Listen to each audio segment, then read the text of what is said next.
So we just barely introduced what a vertical and horizontal asymptote is, but they are important parts of our graph, so we really need to look at that a little bit more. Okay, the technical definition for a vertical asymptote says that the line x equals c. Ooh, that's a little bit heavier than I want that to be. Let me start over. I can do better. Okay, the line x equals c is a vertical asymptote of the graph of a function if your function f of x approaches infinity or negative infinity as x approaches c from either side, from the left or from the right. Okay, so here we've got our function approaching infinity as x approaches c from the left. Here we've got our function approaching negative infinity as x approaches c from the left. Okay, these dashed pink lines at x equals c would be vertical asymptotes. And then as we go from the right, if our function approaches infinity as x approaches c from the right, or negative infinity as x approaches c from the right, that means that that vertical line x equals c is a vertical asymptote. Okay? Now, how we're going to identify vertical asymptotes is that's going to be where the function is undefined sometimes. Okay? It says consider a rational function f defined by f of x equals p of x over q of x, where p of x and q of x have no common factors. We'll see what happens if they do have common factors other than one. Okay? It says if c is a real zero of q of x, then x equals c is a vertical asymptote. Okay? So any zeros of our denominator is going to be where we have our vertical asymptotes unless we've got a common factor that can be reduced with the numerator. We'll see an example here in a minute. Okay? On the avoiding mistakes box, make sure that you express the equations of those vertical asymptotes of the form x equals your value for c. Okay? So on g of x, what we first want to do is write these in factored form. Okay? Really nothing to do here for g of x to factor that. Okay, and so what we're going to do is we're going to say, well, where would our denominator, x plus 7, be equal to 0? That is when x is equal to a negative 7.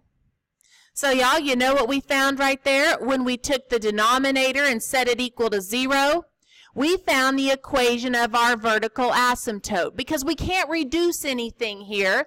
So we know that we're going to have a vertical asymptote at x equals 7. Okay? Let's look at k of x. The first thing we're going to do is we are going to write this in factored form. Okay?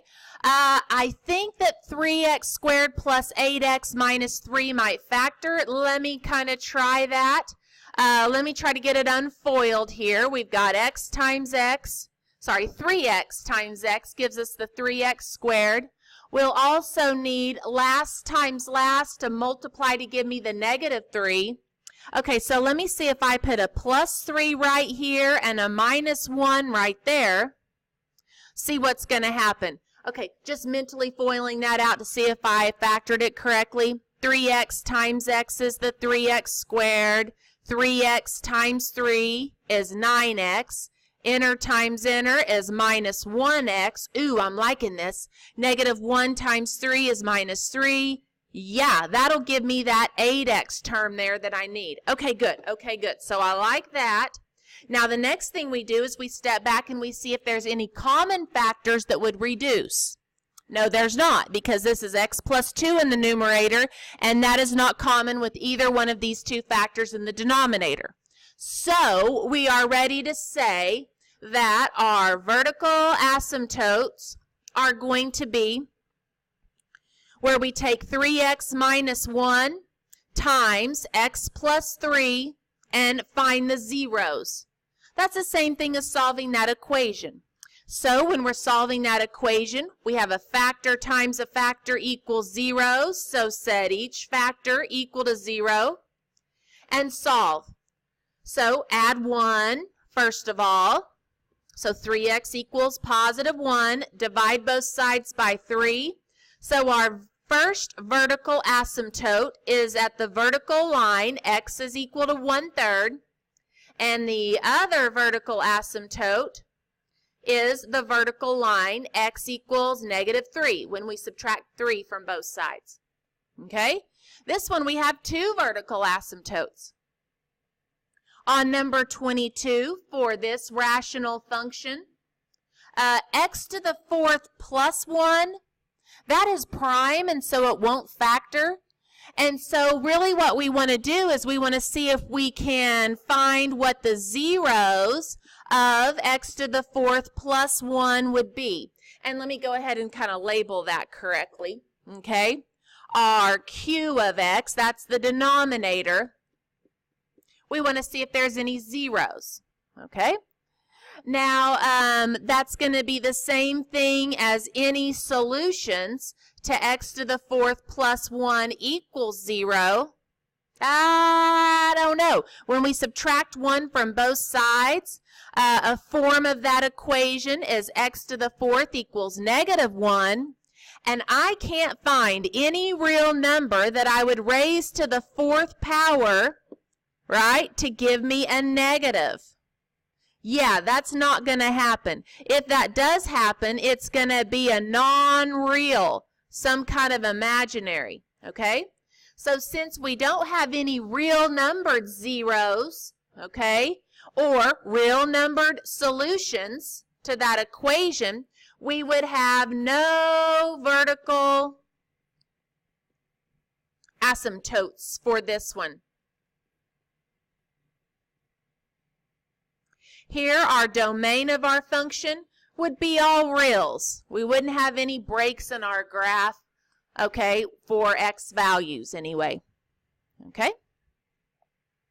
Now, oh, I also wanted to say, but here is something else we would look at. Like, look at this function. F of x equals 2x squared plus 5x plus 3 all over x plus 1.